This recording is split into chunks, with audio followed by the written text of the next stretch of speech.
Pakistan cricket के जनाजे में आप सबका स्वागत है।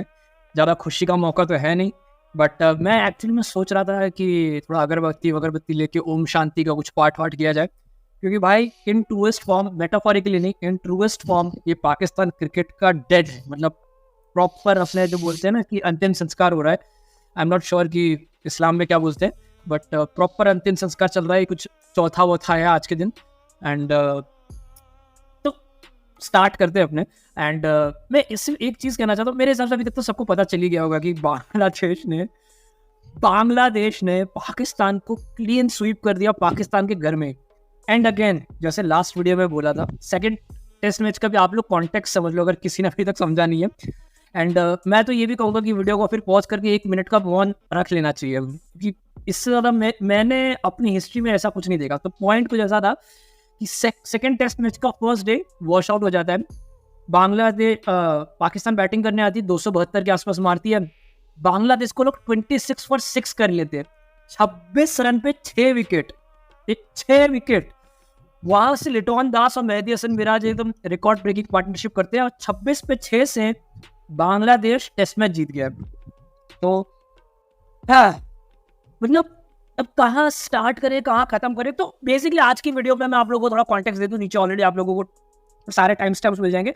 तो आज के दिन में पिछले वीडियो में मेरे को याद है बहुत ज्यादा रैंट पाना हो गया था, बहुत ज्यादा हम लोग उस टाइम। आज की वीडियो में मैं सोच रहा हूँ थोड़ा अच्छे से डीपली एनालाइज करें, थोड़ी बात करें, खत्म करें इस चीज को। थोड़ा शान मशहूद उसकी कैप्टनसी और उसकी बैटिंग में बात करनी है, जो भी उनका करंट कैप्टन है। एक सबसे इंपॉर्टेंट ठाकुर आज अपने को करना है कि अब इंटरनेट में एक क्या कहते हैं डिस्कशन चल रहा है, स्पेशली पाकिस्तान इंटरनेट पे ये बहुत डिस्कशन चल रहा है कि Babar Azam is going through a lean patch, legend will come back, king will come back. तो मैं चाहता हूँ कि आज तूने बहुत सारे स्टैट्स भेजा किए हैं, तो मैं चाहता हूँ आज वंस एंड फॉर ऑल ये डिस्कशन यही खत्म कर देते हैं कि बाबर आजम लेजेंड था, लेजेंड है या जो भी है, उसका डिस्कशन आज अपने इधर डेड कर देते। मेरे हिसाब से बहुत हो गया है, फिर मेरे अंदर दिल में कुछ रहेगा नहीं। एंड उसके बाद कुछ चीज़ें जो मैं बात करना चाहता हूँ कि पाकिस्तान यहाँ से कैसे आगे बढ़ सकता है। एक्चुअली में बढ़ना चाहिए, नहीं तो भाई क्रिकेट मर जाएगा। पाकिस्तान आगे यहाँ से क्या कर सकता है अपने सब पर डिस्कस करेंगे। तो पहले स्टार्ट करते हैं, सीधा पॉइंट पे आते हैं। टेस्ट मैच तो पूरा ऑब्वियसली देख ही लिया। मैं सिर्फ एक टेस्ट मैच के बारे में बात नहीं करूंगा, क्योंकि अगेन अपने रेंट पे चले जाएंगे। मैं इसको एज अ सीरीज, और खाली सीरीज नहीं, इसको कॉन्टेक्स्ट समझना बहुत जरूरी है पाकिस्तान का। ऐसा नहीं कि एक सीरीज हार गया आउट ऑफ द ब्लू, जो अपने बोलते हैं कि पाकिस्तान अनप्रेडिक्टेबल है। अनप्रेडिक्टेबल अब नहीं रही है। Pakistan is a very much predictable team. कोई भी आप लोग को ठोक के चला जाएगा। तो ये सीरीज से तूने क्या, what is your take out? पहले तो मैं अपना टेक स्टार्ट करने से पहले एक चीज पॉइंट आउट करना चाहता हूँ कि भाई विभोर लेफ्टिस्ट है, इसलिए थोड़ा सा क्या वो इतना ज्यादा खुशी का मौका नहीं है उसके लिए पाकिस्तान। मेरे लिए तो बहुत खुशी का मौका है। जिस दिन वो लोग हारे थे, मैंने तो रात को मस्त ऐसे स्वीट्स मंगा के खाए थे, सच बता रहा हूँ बिल्कुल। लेकिन आजकल तो सारे राइट विंगर्स तो बांग्लादेश के भी तो खिलाफ है ना भाई। हाँ, अरे भाई पाकिस्तान टॉप प्रायोरिटी है हमारी, ठीक है। पहले हमको वो वाला हिस्सा अंदर लेना है, क्योंकि हमको पता है ये वाला तो ज्यादा बस बॉर्डर हटानी और वो वहां से अंदर आ जाएगा अखंड भारत में। पर ठीक है, चलो पॉलिटिक्स से हटके क्रिकेट पे आता है। तो देखिए, जो पाकिस्तान की जैसे जो टीम है, जो ऐसा था कि भाई बहुत ज़्यादा अनप्रेडिक्टेबल है। तो मैं एक बात बता दूं कि जैसे जब 2021 में WTC की साइकिल का वो अनाउंस हुआ था, साइकिल का शेड्यूल, तो मेरी और विभोर की तभी बात हुई थी कि भाई ये तो गेम सेट है पाकिस्तान के लिए, कि पाकिस्तान यहाँ से जाए बढ़िया, अपने घर पे इतने सारे टेस्ट मैचेस है, खेले, फाइनल में पहुंचे, और फिर फाइनल में तो एनी डे पाकिस्तान किसी को हरा सकता है। लेकिन पाकिस्तान अब इतना ज़्यादा प्रेडिक्टेबल हो चुका है कि भाई जो टीम अपने पिछले 10 होम टेस्ट में जीत नहीं हासिल कर पाई, या तो ड्रॉ हुआ है या तो हारी है वो टीम। तो अब ये सोचना रह गया है मेरे लिए कि भाई इससे ज़्यादा तो पाकिस्तान अनप्रेडिक्टेबल क्या ही कर सकती है। मतलब पाकिस्तान बांग्लादेश से अपने घर पे एक भी मैच नहीं जीत पाया, ये उनका लोएस्ट है जो मैंने आज तक उनकी क्रिकेट में देखा है। ठीक है, मैंने ये भी देखा है कि भाई यहाँ उन पे अटैक हुआ था, तब कैसे माहौल पूरा नेगेटिव हो गया था, और उसके बाद वो UAE में खेल रहे हैं, कोई उनके घर आ नहीं रहा है, ऐसा वैसा। भाई मैं तो अब ये सोच रहा हूँ कि पाकिस्तान शायद उसको कंपनसेट कर रहा है कि भाई तुम आओ हमारे घर, हम तो वैसे भी नहीं जीतने वाले हैं, तुम आओ खेलो हमारे साथ, हम बहुत अच्छी मेहमान नवाजी करते हैं। तो भाई मैं इसमें एक और चीज ऐड कर रहा हूँ। बांग्लादेश की, एक मिनट, बांग्लादेश का लॉस क्यों इतना ड्रास्टिक है? बांग्लादेश ने अपने करियर में अवे में सिर्फ जिम्बाब्वे के सामने जीता है, ठीक है, और वेस्ट इंडीज के सामने जीता। और जब वेस्ट इंडीज के सामने भी जीता तो उस टाइम भी कुछ ऐसा हुआ था कि बांग्लादेश वहाँ खेलने गए और वेस्ट इंडीज के सारे मेन प्लेयर ने कुछ स्ट्राइक वगैरह कर दिया था, तो बेसिकली डिप्लीटेड टीम टेस्ट खेली थी। यहाँ बेसिकली ये जो सीरीज थी ना, पाकिस्तान में माहौल क्या था ब्रो, मैं बता रहा हूँ, पाकिस्तान में ये माहौल था कि हम लोग को 9 टेस्ट मैचेस उनके 9 में से 7 जीतेंगे, देयर इज अ चांस कि हम लोग वर्ल्ड टेस्ट चैंपियनशिप का फाइनल खेल सकते हैं। तो हम लोग बांग्लादेश को रगड़ लेंगे, वहां से फिर इंग्लैंड के लिए तैयारी करेंगे और अफ्रीका को भी कोशिश करेंगे अपने घर में रहे। तो हम लोग बांग्लादेश ही हार गए। तो मैं ये कॉन्टेक्स्ट देना बहुत जरूरी है कि ये लॉस क्यों इतना इंपॉर्टेंट है। और ऐसा नहीं है कि टेस्ट मैच में खाली खराब चल रहा है, across the format Pakistan across the format basically overall cricket में ही मर गई है। T20 वनडेज टेस्ट अब कोई फॉर्मेट नहीं बचा है। लेकिन ब्रो एक मिनट, अपने इसमें और खींचेंगे नहीं लंबा, पॉइंट पे आते हैं। शान मसूद की कैप्टनसी पे थोड़ी बात करना है और उसकी बैटिंग पे बात करना है। पहले मैं बोलता हूँ फिर तू बोलना, क्योंकि मैं लेफ्टिस्ट हूँ ना, तो थोड़ा साइड भी वो पड़ेगा मेरा, ठीक है। तो शान मसूद भाई, तो सीन कुछ ऐसा था, जब शान मसूद सिलेक्ट हुआ ना, तो मैं शान मसूद को बहुत टाइम से देख रहा हूँ। तो जब स्टार्टिंग में आया था ना, वो बंदा बहुत बेकार लगता था मेरे को, मैं ऑनेस्टली बता रहा हूँ, मेरे को बहुत बेकार लगता था। फिर 21-22 के आसपास मेरे को याद है ये लोग ने इंग्लैंड का टूर किया था, वहां पर उसने क्या 2 सेंचुरी मारी, तब मुझे बहुत अट्रैक्टिव लगा था। एंड उसके बाद उस बंदे ने एक्चुअली अपने क्रिकेट के अंदर चेंजेस लाया, वो बहुत ऐसे इंटेंट वाला गेम खेलने लगा है, अट्रैक्टिव खेलने लगा है, रन्स के लिए ज्यादा, जो आजकल इंग्लैंड वाले चाहते हैं। सिचुएशन ऐसी हुई कि इसको इन आउट बहुत होता रहता था, और जो भी इसको चांसेस मिलते थे उसमें कुछ कर नहीं पाता था। बेसिकली संजू सैमसन है पाकिस्तान का शान मसूद। इसी में एक चीज आप छोटी सी ऐड कर दो। शान मसूद के साथ एक बार ऐसा हुआ था भाई कि वो वाइस कैप्टन था और टीम में नहीं था, मतलब 11 में नहीं था, एक वाइस कैप्टन। हाँ, वो वनडेज में, हाँ वो वनडेज में हुआ था, राइट, वनडे की सीरीज में हुआ था। तो मैं इसको थोड़ा सा और बता रहा हूँ। तो जब उसको कैप्टन बनाया गया, मैं काफी होपफुल था। बहुत लोगों का ये कहना है कि शान मसूद अच्छी इंग्लिश बोल लेता है, वो अमीर बाप का बेटा है, उसकी पढ़ाई लंदन वगैरह में कहीं हुई, इसीलिए लोगों को लगता है कि वो बहुत क्रिकेटिंग नॉलेज है। ऐसा कुछ नहीं, मेरे को लैंग्वेज से कोई लेना था, वो उर्दू बोले, पश्तो बोले, सिंधी बोले, मेरे को लेना देना नहीं है। The point what I am trying to say, उसकी जब मैं बातें सुनता था उसमें एक होता है ना, क्लैरिटी दिखती थी। आज के टाइम पे जब पाकिस्तान हारी, उसने फर्स्ट टेस्ट मैच के बाद भी उसने बहुत क्लियरली बोल दिया, शान मसूद द कैप्टन ने क्लियरली बोला कि मैं सॉरी हूँ, अपने देश से मैं माफी मांगता हूँ। सेकंड टेस्ट मैच के बाद उसने क्लियरली ये भी बोल दिया कि हमारे प्लेयर्स 5 दिन की क्रिकेट खेलने के लायक ही नहीं है, फिट ही नहीं है। उसने मतलब इतनी क्लैरिटी से बोला, अनलाइक बाबर आजम जो हर बार आके बोलता था 15-20 रन शॉर्ट हो गए, बॉलर की गलती, उसकी गलती, उसकी गलती। तो मैं यहाँ शान मसूद की क्लैरिटी की बात तारीफ करूंगा, लेकिन खाली उतने से कुछ होता नहीं है। जो शान मसूद को कैप्टन बनाया, उसका सबसे पहला टूर था ऑस्ट्रेलिया का, जहां पाकिस्तान सालों से कुछ नहीं किया, ठीक है।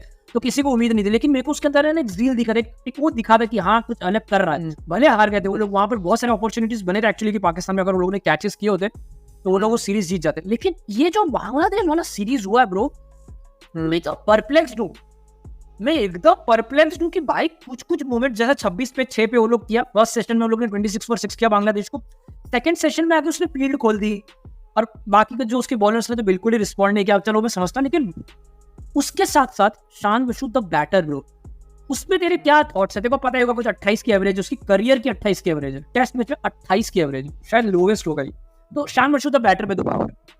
फिर उस पे मुझे कहीं ना यार शान मसूद द बैटर, जैसे देख पहला टेस्ट तो मैंने उतना डीपली देखा नहीं था, पर सेकंड टेस्ट बहुत अच्छे से देखा था।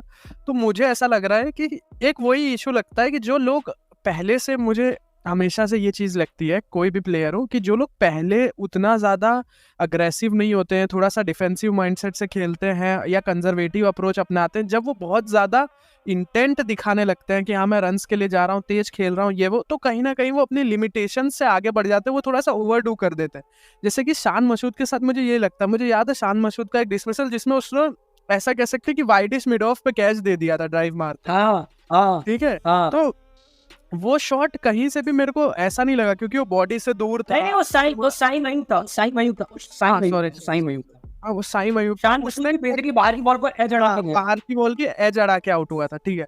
तो वो कहीं ना कहीं मतलब कैसा लगता है ना कि जब वो काउंटी में खेलता है, ठीक है, जब उस पर प्रेशर नहीं है कि भाई बहुत ज्यादा इंटेंट दिखाना है, ये वो, मेरे आसपास जो लोग हैं वो तेज खेल ही रहे हैं, मुझे जब, तो मैंने शान मसूद को बेसिकली काउंटी में बहुत ज्यादा खेलते देखा, तो वो ना अलग, मतलब वो बहुत ज्यादा कॉम्पैक्ट फील होता है देखते हुए जब वो काउंटी में खेल रहा होता है। लेकिन जब यहाँ खेल रहा होता है तो बहुत ज्यादा हौच पौच सा लगता है उसको, ऐसा होता है कि यार फिर से पैनिक हो गई सिचुएशन, फिर अब मेरे को एज अ कैप्टन हैंडल करना पड़ेगा। तो मैं और ऐसा भी नहीं है कि क्योंकि मेरे बॉलर्स भी अभी इतना ज्यादा वो नहीं कर रहे हैं और पूरा मतलब पाटा विकेट है, तो मुझे तेज ही खेलना पड़ेगा।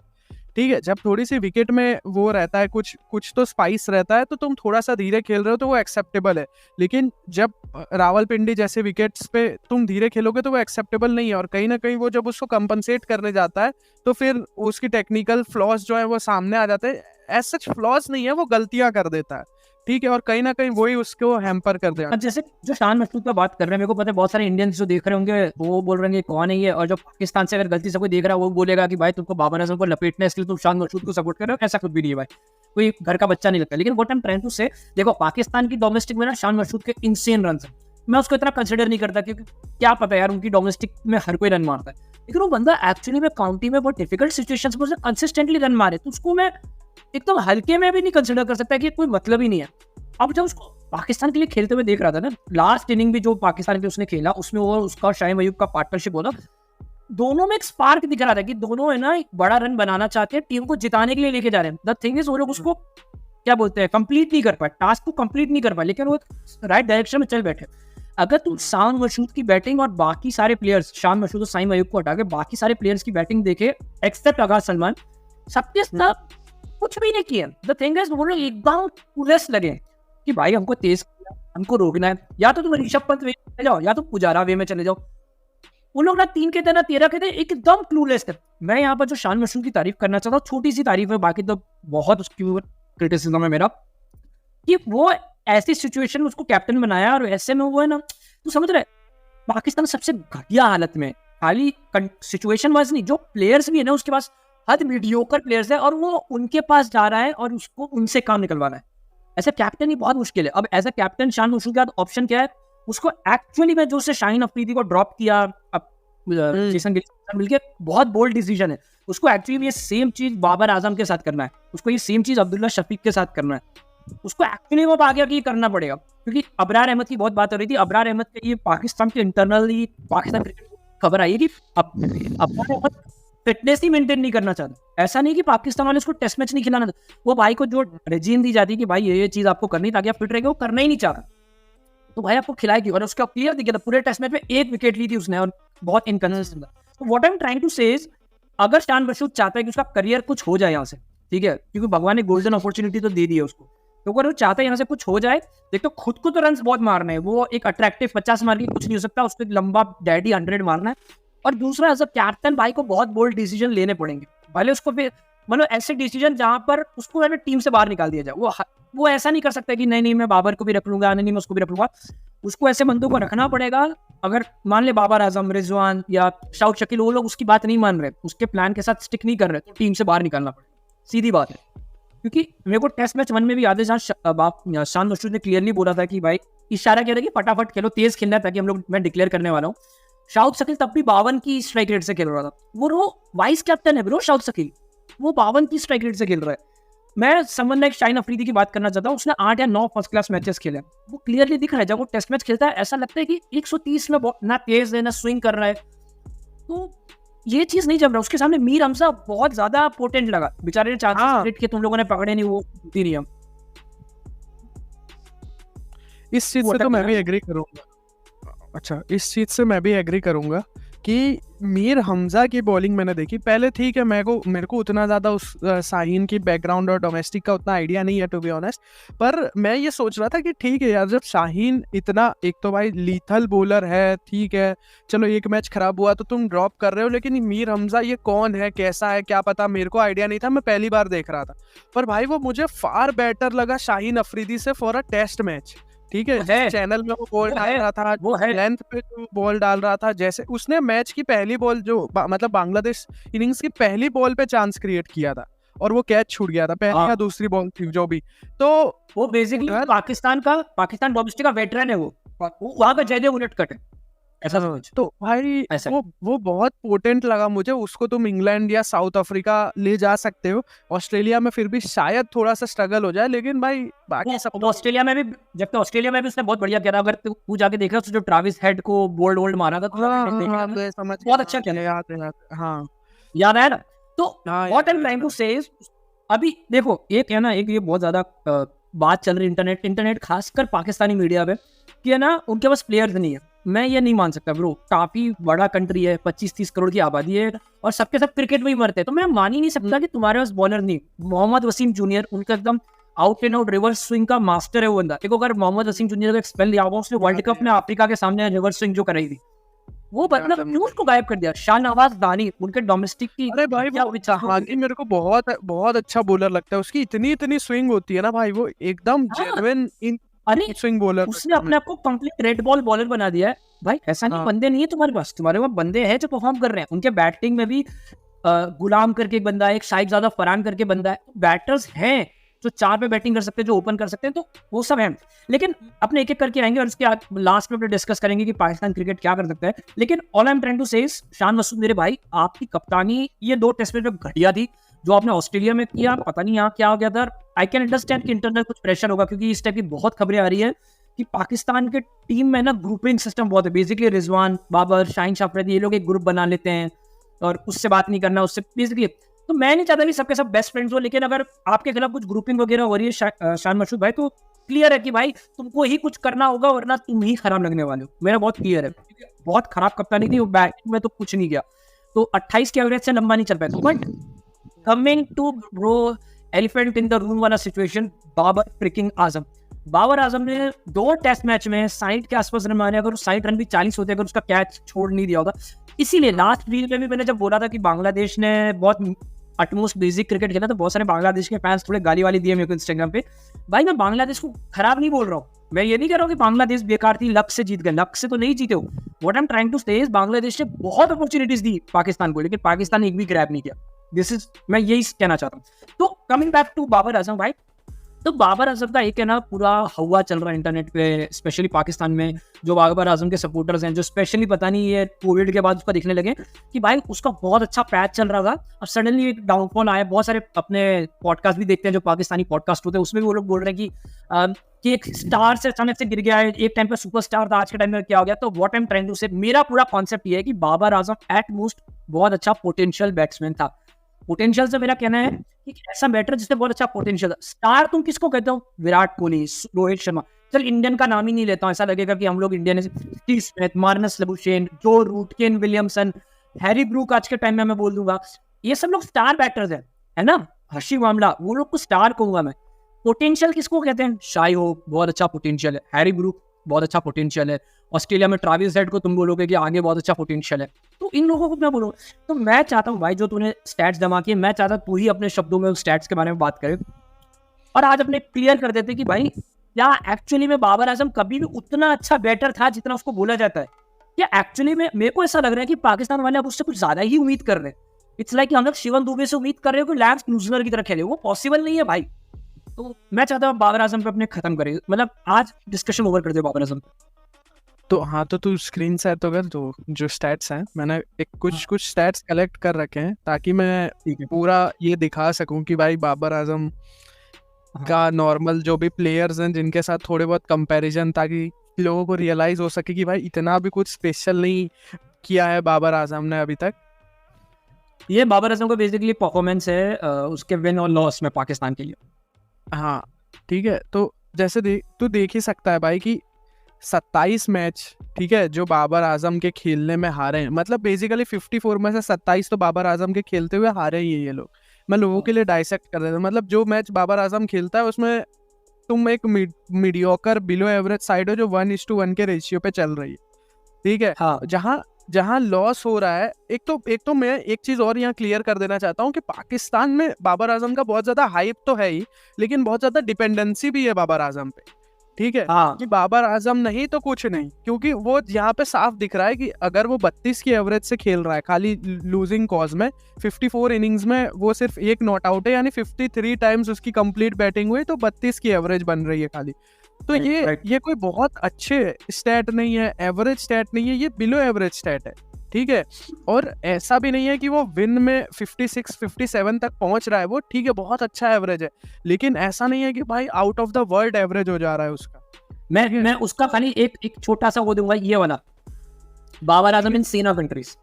हाँ, तो ये बाबर आजम का जब सेना कंट्रीज का जो भी रिकॉर्ड है वो देखो 36 की एवरेज है, इसी के साथ अगर मैंने अजिंक्य रहाणे का लगाया है, ठीक है, जो एट बेस्ट जब इंडिया के लिए वो खेल रहा था तो वो विराट कोहली, चेतेश्वर पुजारा, रोहित शर्मा के बाद कहीं इंडिया का 4th बेस्ट बैटर हुआ करता था, ठीक है।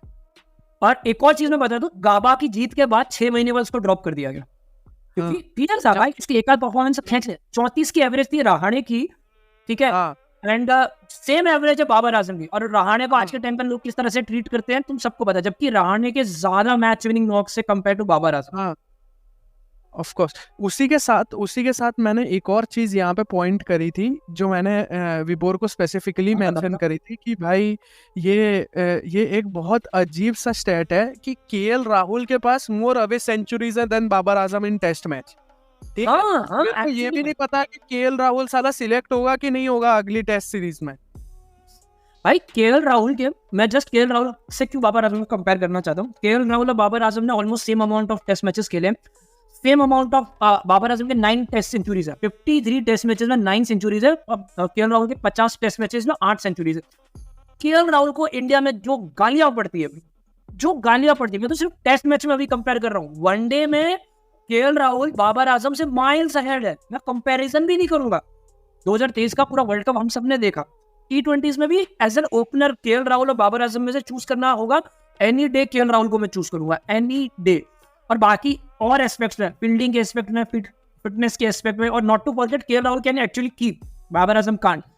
केएल राहुल को कितनी गाली पड़ती है, सेम लेवल के बैटर को बाबर आजम में लेजेंड बोल दिया, पाकिस्तान में लेजेंड बोल दिया गया। और ये किसने लेजेंड बोला, जो उनके एकदम रिसेंट फैंस है ब्रो, वो लोग बाबर आजम को सर पे चढ़ा ली, जबकि एट बेस्ट वो एक अच्छा बैटर, एट मतलब ये मैक्सिमम जा रहा हूं मैं कि हाँ he is a decent good batter. बस बोल कंटिन्यू। जिसमें मैं एक और वो स्टैट चाहूंगा कि तू प्रेजेंट करे, जिसमें मैंने बाबर आजम का वो अवे, होम और अवे वाला स्टैट रखा है, ठीक है। तो ये देख लो कि बाबर आजम का होम और अवे का रिकॉर्ड क्या है। अवे में उसकी 37 समथिंग की एवरेज है कुछ, होम में तो भाई ठीक है, हमको भी पता है कैसी विकेट्स तुम्हारे वहां बनती है, तो 62 की एवरेज है, बहुत अच्छी एवरेज है, ठीक है।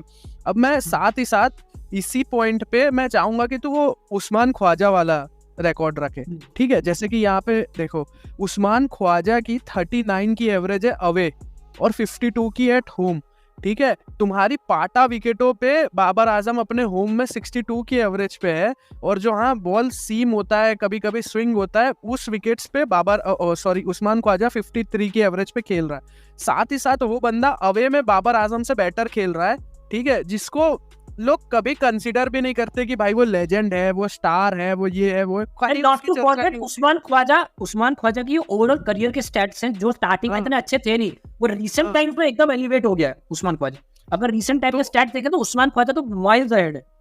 हाँ, साथ ही साथ हमने पिछला क्रेग ब्रैथवेट का देखा था, उसमें क्रेग ब्रैथवेट की 37 की एवरेज थी, ठीक है, 37 या हाँ 32 की एवरेज थी अवे फ्रॉम होम, ठीक है। चलो इन होम ठीक है, उसका रिकॉर्ड खराब है, अवे फ्रॉम होम 32 की एवरेज है, बाबर आजम 37। भाई मैंने क्रेग ब्रैथवेट पे एक चीज पढ़ी थी कि भाई ये 100 टेस्ट खेलने वाला सबसे खराब बैट्समैन शायद हो जाएगा, ठीक है। तो अब तुम ये सोचो भाई कि बाबर आजम किस लीग में है और तुम उसको बता रहे हो कि भाई वो लेजेंड है। एग्जैक्टली मतलब यार मैं अब मैं इस पे ना थोड़ी और प्रकाश डालता हूँ। मैंने ना अपने इंस्टाग्राम पे, अब बहुत लोगों को अब ये एक और चीज मैं बताना चाहता हूँ कि मोस्ट इनिंग्स विदाउट 50s इन टेस्ट मैचेस सिंस 2023, ठीक है। अब बाबर आजम का जरा जिस लिस्ट में वो लिस्ट देख, सबसे ज्यादा मतलब पिछले 2023 से लेकर अभी तक सबसे ज्यादा इनिंग्स ऐसी कौन सी जिसमें बाबर, समझ गया बेसिकली, मैं शायद आगे पीछे कर रहा हूँ। मिचेल स्टार्क ने 22 इनिंग्स से 50 नहीं मारी है, नथन लायन ने 21 से नहीं मारी है, प्रभात जयसूर्या जो नया श्रीलंकन बॉलर है 18 inning, Alzarri Joseph 18, James Anderson retire हो गया 17, Babar Azam 15, Jos Hazlewood 15, Mark Wood, Mohammed Siraj 15। तो एक चीज नोटिस करा, बाबर आजम का कंपटीशन क्या है, वो बॉलर से कम्पीट कर रहा है ब्रो, ये इनका लेजेंड है 50। भाई लोग ऐसा बोल रहे हैं कि विराट कोहली का भी एक लीन पैच आया था, भाई विराट कोहली के लीन पैच में वो एक वॉकिंग विकेट नहीं था, अक्रॉस द फॉर्मेट कम से कम 50, 60, 70, 80 मारता था और एक खौफ था। आज के टाइम में आई डोंट थिंक सो किसी को भी डर है बाबर आजम से, किसी को भी डर है बाबर आजम से। मैं एक और स्टेट डालना चाहूंगा, हाँ बोल। मैं जब उसको इस सीरीज खेलता देख रहा था ना, तो फर्स्ट टेस्ट के बाद मैंने काफी कुछ सुना कि हाँ नाहिद राणा पे ऐसे आउट हो रहा है, वो मैंने देखा।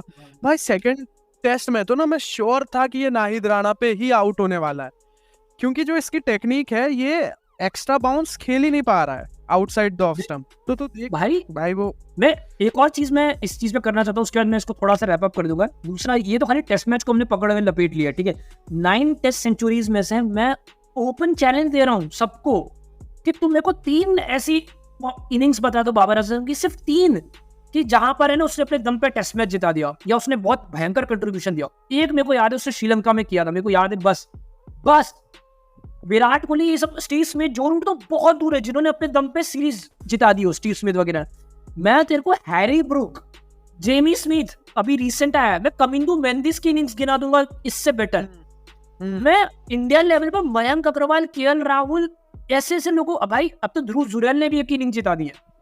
जडेजा की ज्यादा मैच विनिंग परफॉर्मेंस है बाबर आजम से टेस्ट मैचेस में। लेकिन ये तो टेस्ट मैच हो गया। बहुत लोगों को लगता है कि चलो टेस्ट मैच, मैं तुमको ना व्हाइट बॉल में भी एक चीज दिखा देना चाहता हूँ। अब व्हाइट बॉल में ये लास्ट व्हाइट बॉल बता कि सबसे ज्यादा T20 इनिंग्स 110 की स्ट्राइक रेट है, उससे कम खेलने वाला प्लेयर बाबर आजम है। बाबर आजम ने 12 ऐसी इनिंग खेली है T20 में जहां 110 और या उससे कम की स्ट्राइक रेट। ये तो T20 हो गया। अब एक लास्ट जो मैं खत्म करना चाहता हूँ, बाबर आजम के ऊपर एक मैंने डेटा बनाया था कि चलो ये सब तो हम लोगों ने, तुमको लगेगा निट पिक कर रहे हैं। इंपॉर्टेंट T20 इवेंट्स में बाबर आजम का ये T20 वर्ल्ड कप 2021 में साइड की एवरेज 126 का स्ट्राइक रेट था। एशिया कप 2022 में 68 रन मारे थे पूरे एशिया कप में, 11 की एवरेज थी, 11 की एवरेज। T20 वर्ल्ड कप 2022 जिसके शायद लोग फाइनल तक गए थे, आई गेस, है ना, यही वाला वर्ल्ड कप था, 17 की एवरेज, 93 का स्ट्राइक रेट था। T20 में एज एन ओपनर 93 का स्ट्राइक रेट। भाई क्या बोलूं, बैटिंग स्टैट्स पे आते T20 के, ठीक है। पावर प्ले में ओवरऑल T20 पावर प्ले में 118 का स्ट्राइक रेट है। बैटिंग फर्स्ट में 42 की एवरेज होती है, 129 का स्ट्राइक रेट। बैटिंग सेकंड में 130 का स्ट्राइक रेट हो जाता है। ये कोई भी एंगल से ग्रेट नहीं है, जस्ट एट बेस्ट, जो मैंने कहा, गुड, मीडियोकर, डिसेंट है। होम में 45 की एवरेज होती है, 141 का स्ट्राइक रेट। अभी 39 की एवरेज स्ट्राइक रेट देखें, 125 का स्ट्राइक रेट है। इसको हटाओ। T20 कैप्टनसी रिकॉर्ड है ये, 81 मैचेस किए, 46 जीते। सबको लगता है वाह क्या बात है, लेकिन जो T20s बाबर आजम ने जीते, 8 बांग्लादेश के सामने, 5 जिम्बाब्वे के सामने, 4 वेस्ट इंडीज के सामने, 8 न्यूजीलैंड, जिसमें से न्यूजीलैंड हम सबको पता है कि ऐसी टीम भेजती, स्कॉटलैंड के सामने एक, हांगकांग के सामने एक, नेदरलैंड के सामने एक, आयरलैंड के सामने 2, अफगानिस्तान के सामने 2, नामीबिया के सामने 1। ये तो बाबर आजम है ब्रो। तुम मतलब किस बेसिस पे बाबर आजम को ये कह रहे हो कि ये लेजेंड है, मतलब क्या क्या है, मेरे को नहीं समझ आ रहा। मेरे हिसाब से इनफ डेटा दे दिया है हमने आज के।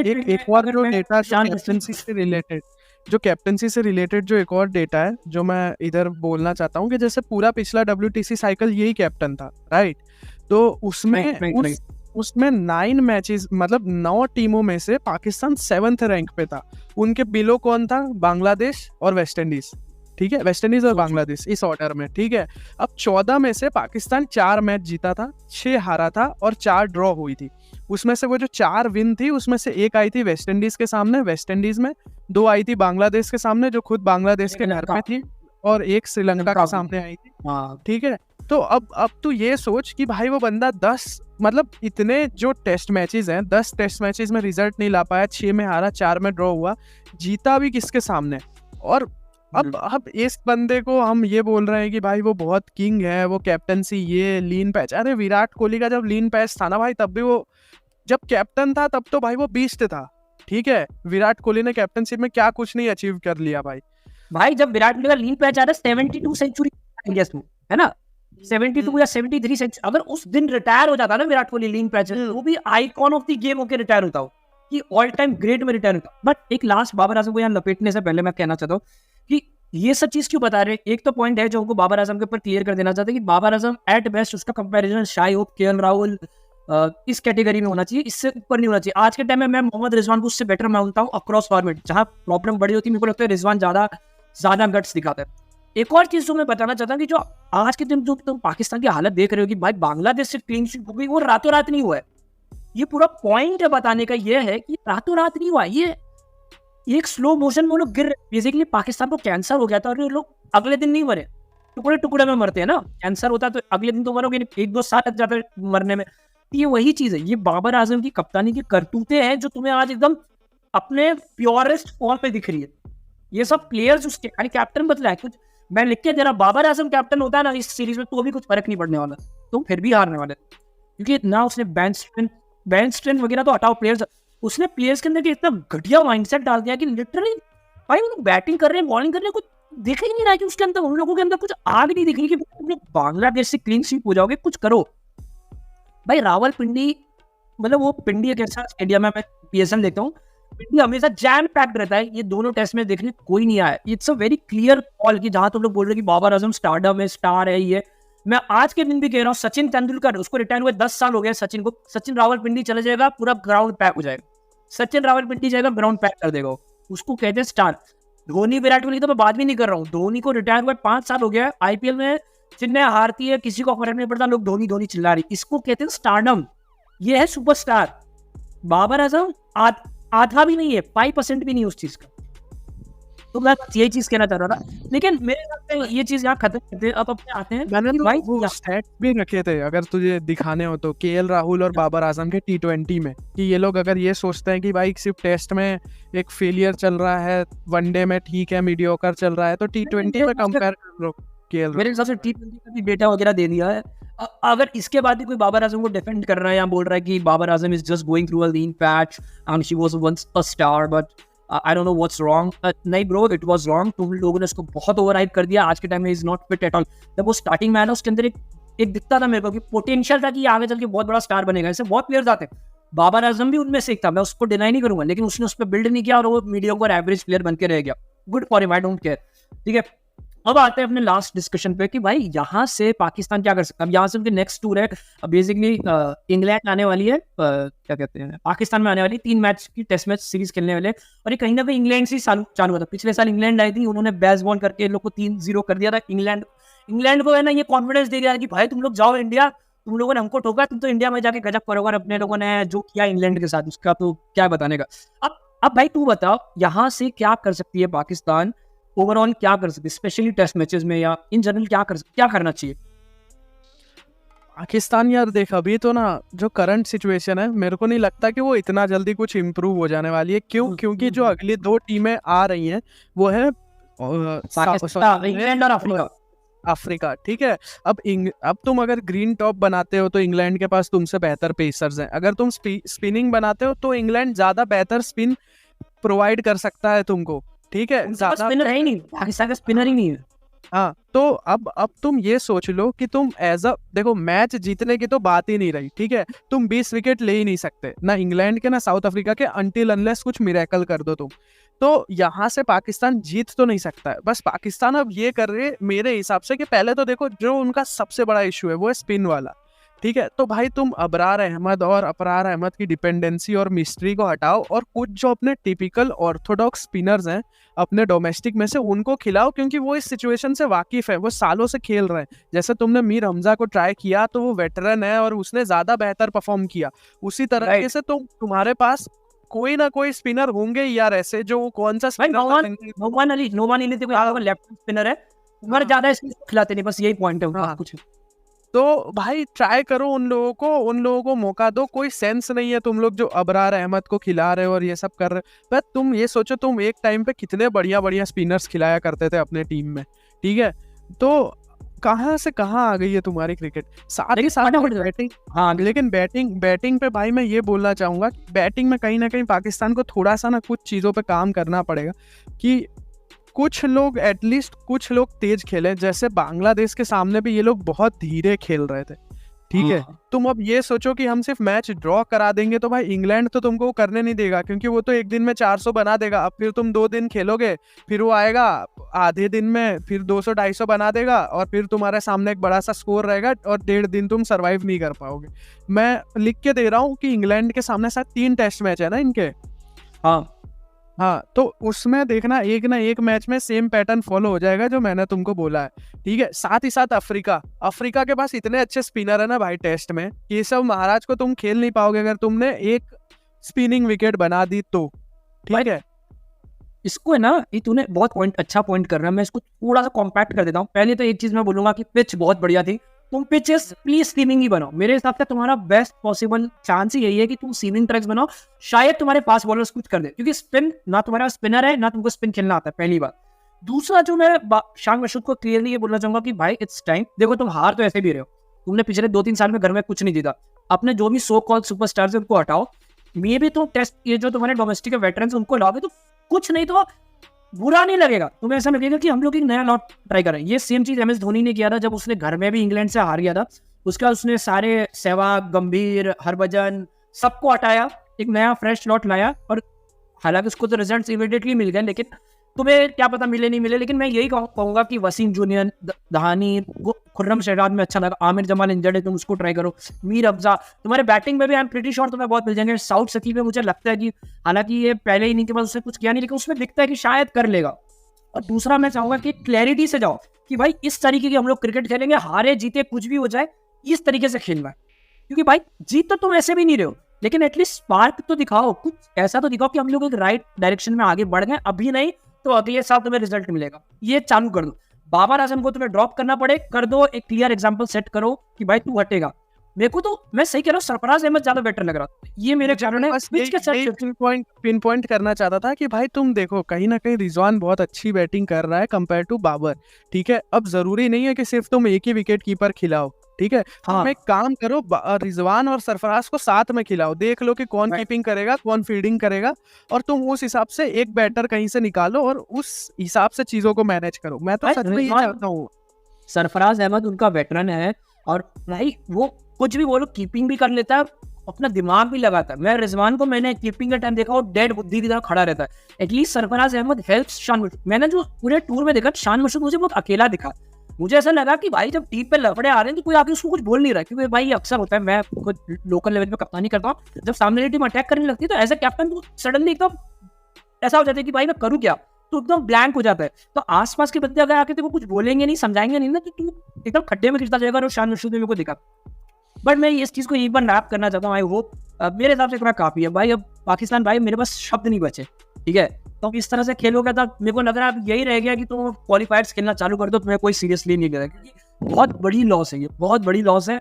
एंड मैं तो ये भी कहूँगा कि भाई वहाँ के फैंस वगैरह को भी अब समझना चाहिए, यूनाइट होना चाहिए कि भाई इंडिविजुअल ग्लोरी, इंडिविजुअल रैंकिंग से आगे बढ़ो। जब बाबर आजम ने पीक किया, जो तुम बोल रहे हो उसका पीक का स्टार्टअप था, वो कोविड के टाइम था। पूरी दुनिया क्रिकेट नहीं खेल रही थी, वो अकेला खेल के बच्चों को मार मार के उसने रन मार दिए, पाटा विकेट्स में रन मार दिए। तुम्हें लगा कि लेजेंड बन गया, वो कभी भी लेजेंड नहीं था। मेरे हिसाब से इतना समझ लो और आगे बढ़ो। बट मैं लास्ट इस चीज पे करना चाहूंगा, पाकिस्तान से रिलेटेड एक और खबर है। तो बेसिकली पाकिस्तान ने, तेरे को पता है चैंपियंस कप के बारे में मैंने बताया था कि वो लोग ने तो वो लोग ने 5 टीम्स बनाई हैं, और 5 टीम्स में 5 मेंटर्स रखे हैं, हर टीम को एक एक मेंटर दिया है। तो एक में मिसबा उल हक है, एक में वकार यूनिस है, एक में कौन है मुझे याद नहीं आ रहा है, कोई तो अच्छा ही बंदा है, और एक में शोएब मलिक है, और एक में सरफराज अहमद। अब भाई सरफराज अहमद का बहुत क्लासिक केस है। Sarfaraz Ahmed as a player भी खेलने वाला है, Sarfaraz Ahmed as a mentor भी मेंटोरिंग भी करेगा। अब हर टीम को एक एक मेंटोर दिया है कि वो लोग बेसिकली ना समझ रहे हैं, मेंटोरिंग करके उनका अपलिफ्ट करेंगे। बेसिकली चैंपियंस कप का पूरा पॉइंट ये है कि ब्रिज करना है उनको डोमेस्टिक और इंटरनेशनल लेवल। अब सुनने की बात ये है कि अभी इनका इस सितंबर के जस्ट 7, 8, 9, 10 तारीख से चैंपियंस कप चालू होगा। लिस्ट है, यानी व्हाइट बॉल गेम है, 1 डे फॉर्मेट में होने वाला है, और जब चैंपियंस ट्रॉफी की तैयारी होगी तब इनका रेड बॉल का टूर्नामेंट चालू हो जाएगा। मेरे को समझ नहीं आ रहा है कि किस तरीके से लोग ने बनाया, बट मैं सरफराज अहमद पे आता हूँ। अब ये नया रूल ये लोग ने लगाया है कि चैंपियंस कप में सिर्फ 35 साल की उम्र से नीचे बंदे खेल सकते हैं। तो भाई सरफराज अहमद क्या करने वाला है? सरफराज अहमद खेलेगा कि नहीं खेलेगा, कि उसके लिए एक्सेप्शन होगा? दूसरा, तुम 35 साल के अंडर के बंदे को खिलाओगे तो साजिद खान, नौमान अली जैसे प्लेयर नहीं खेल पाएंगे, एक्सपीरियंस स्पिनर्स खेल नहीं पाएंगे। फिर बाबर आजम, रिजवान, ये सब जितने भी इमाम उल हक हैं, वो लोग इन एक्सपीरियंस, अंडर एक्सपीरियंस बच्चों के सामने खेलेंगे, उनको छक्के मारेंगे, एक सेंचुरी मार देंगे और बोलेंगे कि हम लोग आगे। मैं जो चीज़ कहना चाहता हूँ कि तुम क्यों ब्लंडर पे ब्लंडर मारे जा रहे हो, जब तुमने इतना अच्छा एक आइडिया निकाला है चैंपियंस कप का कि तुम टॉप 150 प्लेयर्स को लेके उनको आपस में खिला के क्वालिटी दिखाना चाहते हो, तो सरफराज अहमद को क्लियरली बोल दो ना कि भाई तू रिटायर हो जा। भाई you can't be mentor and you can't be player, तो दोनों कैसे कर सकता है ब्रो? मतलब वो मेंटोरिंग के साथ साथ अपने आप को भी पिच कर रहा है कि इन 15 में से एक मैं भी हूँ भाई, मेरे पास जो टीम है उनमें से एक मैं भी हूँ, मुझे भी कंसिडर करना चैंपियंस ट्रॉफी के लिए, उसके लिए दिस कांट बी डन। मैं शोएब मलिक का क्लैरिटी नहीं, शायद उसने अनाउंस किया है कि नहीं किया रिटायरमेंट। तो ऐसे भंड पे भंड मार रहे हैं और मेरे को समझ नहीं आ रहा है कि, और ये लोग एक्सपेक्ट करते हैं कि आगे चल के समझ रहा है कि चीज़ें बेटर हो जाएंगी। ये कोई, तो मैं बेसिकली ये इन्फॉर्मेशन पुट फॉर्थ करना चाहता था। मेरे हिसाब से अपने ने ज़्यादातर सारी बातें करी ली है, कुछ है नहीं। एक लास्ट एक क्रिकेट चर्चा में आ जाते हैं। तो क्रिकेट चर्चा का है ना ब्रो, एक सबसे बहुत वियर्ड सी न्यूज़ आई है। तो ऐसा सुनने में आ रहा है कि पाकिस्तान वर्सेस इंग्लैंड की जो टेस्ट सीरीज है ना, वो शायद यूएई या श्रीलंका में शिफ्ट होने वाली है। क्यों शिफ्ट होने वाली है? क्योंकि उनका कराची स्टेडियम रिनोवेशन में एक दो स्टेडियम के हालात ऐसे कि वहाँ क्रिकेट नहीं हो सकती। अब भगवान मालिक रावलपिंडी में क्या हो रहा है, तो लिटरली लोग पाकिस्तान या श्रीलंका में शिफ्ट करेंगे। कुछ लोगों का ये कहना है इसीलिए शिफ्ट कर रहे हैं ताकि वहाँ पर वो लोग जीत जाएं वगैरह वगैरह। तो आपके कुछ 2 सेंट्स हैं इस पे कि आगे बढ़े? नहीं भाई, मेरे को तो लग रहा है कि तुम जो भी करो बस जीतो थोड़ा बहुत, वरना फिर क्रिकेट अब एशिया में ही ऐसा है कि एशिया के बाहर तो बहुत कम है, एशिया में ही अच्छे से है।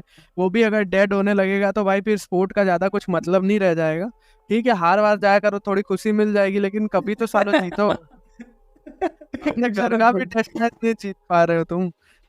अब क्रिकेट चर्चा में एक नया अगला टॉपिक ये है, मैं डी लीग ट्रॉफी में बात करना चाहूँगा। तो D league trophy basically India की डोमेस्टिक टूर्नामेंट चालू हो गई। चार में डिवाइडेड इंडिया के कुछ टॉप प्लेयर्स मैं यहाँ स्क्रीन पे दिखा दूंगा। उसमें तेरे क्या क्या चर्चा करना चाहता था उस पर, तू बता। मतलब मैं तो बस ये बताना चाहता हूँ लोगों को कि भाई जनरली क्या होता है ना कि लोग ज़्यादा इतने अवेयर नहीं होते। रणजी ट्रॉफी को छोड़ के उनको ये नहीं पता कि हाँ ठीक है और क्या हो रहा है। ठीक है, विजय हजारे ट्रॉफी है तो वनडे है, सैयद मुश्ताक अली ट्रॉफी है तो भाई T20 है, बस इसके सिवा हमको नहीं पता और क्या चल रहा है। ठीक है, तो भाई दिलीप ट्रॉफी मतलब बेसिकली ये होता है कि इंडिया के जो कुछ टॉप के अच्छे अच्छे जो प्लेयर्स होते हैं, जो इंडिया की बेंच स्ट्रेंथ होती है, जो मेन स्ट्रीम प्लेयर्स होते हैं, उनको 4 टीम्स में डिवाइड कर दिया जाता है जो सपोजिटली इवन होती है, पर इवन डिस्ट्रीब्यूशन होता है। लेकिन आज मैंने टीम्स को बहुत गौर से देखा तो मुझे कहीं से भी वो इवन डिस्ट्रीब्यूशन तो नहीं लगा। मैं खुद एक मैच देखने जाने वाला हूँ, यहाँ बेंगलोर में चल रहा है मेरे घर के पास, तो मैं सोचा है अगर उसमें वीकेंड पे एंट्री मिलेगी तो मैं जाऊँगा। साथ ही साथ मैं ये भी अभी बता दूँ कि इस पे जो डीप डिस्कशन थोड़ा सा होगा, शायद वो एक नेक्स्ट पॉडकास्ट में आप लोगों को देखने मिल जाएगा। तो बस मैं ये चीज़ क्लियर करना चाहता था। डी लीग ट्रॉफी इंडिया का चैंपियंस कप का वर्जन है जो पाकिस्तान ट्राई कर रही है, बट बहुत इंपॉर्टेंट जो सालों से चल रहा है भाई। लेकिन ये बहुत इंपॉर्टेंट ट्रॉफी होता है। अभी करंटली इसमें श्रेयस अय्यर, शुभमन गिल, ऋषभ पंत ऐसे ऐसे प्लेयर्स खेल रहे हैं। एंड पता नहीं वियर्डली श्रेयस अय्यर नंबर 3 पे क्यों आ रहा है, मेरे को समझ नहीं आ रहा है। तो लेकिन अभी तक फास्ट बॉलर्स अच्छा कर रहे हैं। जो 2 मैचेस चल रहा है ये देखा। और अक्षर पटेल भाई जो करते हैं वो करते आ रहा है, फिर से उसने किया। हाँ के बाद बेसिकली अगर सिंपल कॉन्टेक्स्ट में आप लोगों को समझो तो ये डी लीग ट्रॉफी बहुत इंपॉर्टेंट है आने वाले बांग्लादेश और न्यूजीलैंड के सिलेक्शन के लिए।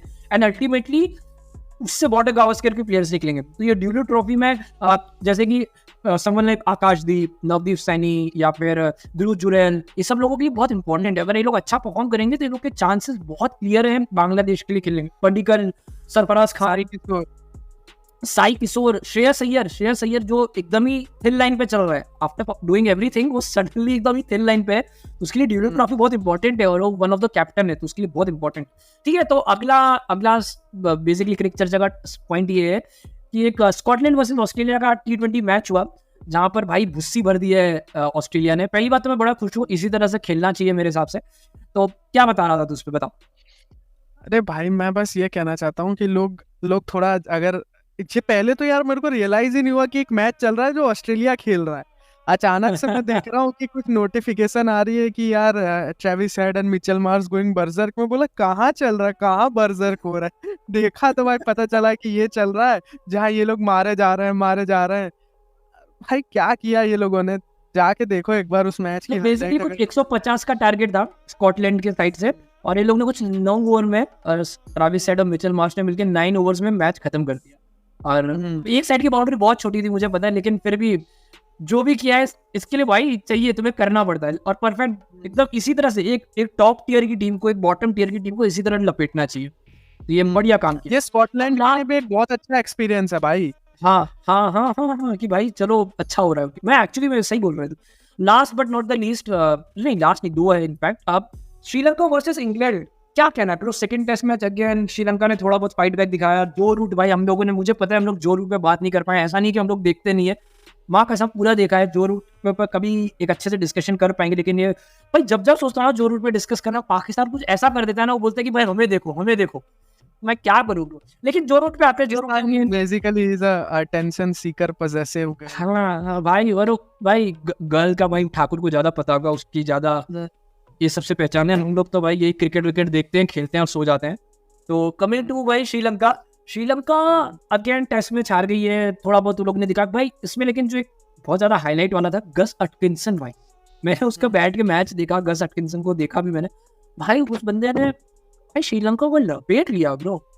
वो भी लपेट किस दिया सिचुएशन में जहाँ पे ऐसा सिचुएशन लग में, रहा थोड़ा था कि बस अब फटाफट डाइटिंग ऑल आउट। सिचुएशन था।